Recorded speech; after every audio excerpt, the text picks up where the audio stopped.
Focus. If the government gave us permission to become evil, most of us would turn cruel in just hours. That sounds extreme, but psychology has proven it. In 1971, scientists ran the Stanford Prison Experiment. They put 24 normal college students into a fake prison. Half became guards, half became prisoners. Within 36 hours, one prisoner had a full emotional breakdown. By the 6th day, the guards were humiliating, abusing, and terrifying the prisoners so badly that the experiment had to be shut down. Ordinary people transformed into monsters almost overnight. This is Fruity Wisdom, where we decode the hidden forces shaping your mind, so hit subscribe and let's dive deeper. In the book The Lucifer Effect by Philip Zimbardo asks a chilling question: how do good people go bad? How does kindness collapse into cruelty? We like to believe evil lives in villains, in strangers, in other people. But what if the truth is far more uncomfortable? Zimbardo's message is clear: evil isn't always born,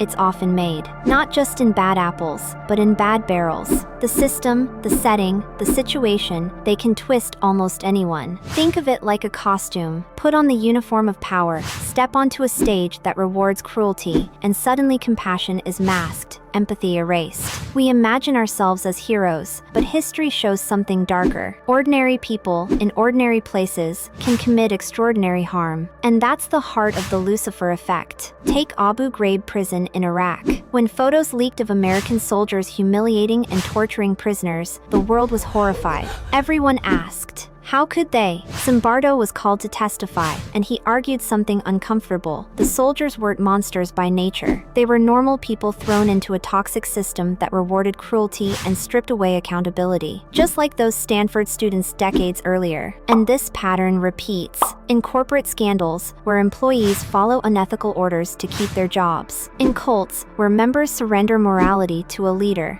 even in schoolyards, where group pressure silences compassion and fuels bullying.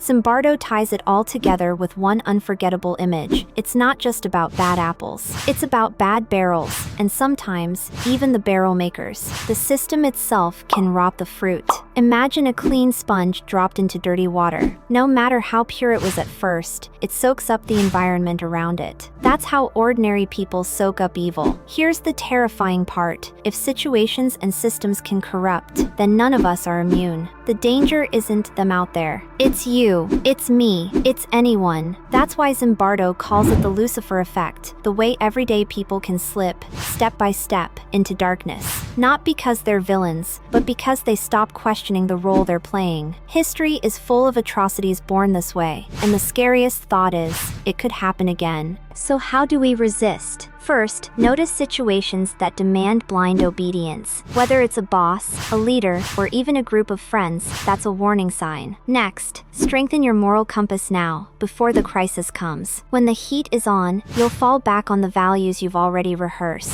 Finally, practice what Zimbardo calls heroic imagination. Picture yourself speaking up, stepping in, resisting. If you imagine it often enough, when the moment arrives, you'll already know how to act. If this idea grips you, there are books that dive deeper. Ordinary Men by Christopher Browning shows how average soldiers in World War II carried out unthinkable acts. Obedience to Authority by Stanley Milgram uncovers why so many people delivered lethal shocks just because someone told them to. And Man's Search for Meaning by Viktor Frankl is a powerful reminder that even in the darkest systems, humans can choose integrity and purpose. But knowledge is nothing without action. So here's your challenge. Today, notice one situation where you feel pressured to go along with something you know is wrong. Just notice it. Awareness is step one. Share what you see in the comments, because silence feeds evil, but stories spread courage. Remember this: evil spreads fast, but so does resistance. And that's the mission of Fruity Wisdom. Wake up, stay human, and choose light over darkness every single day.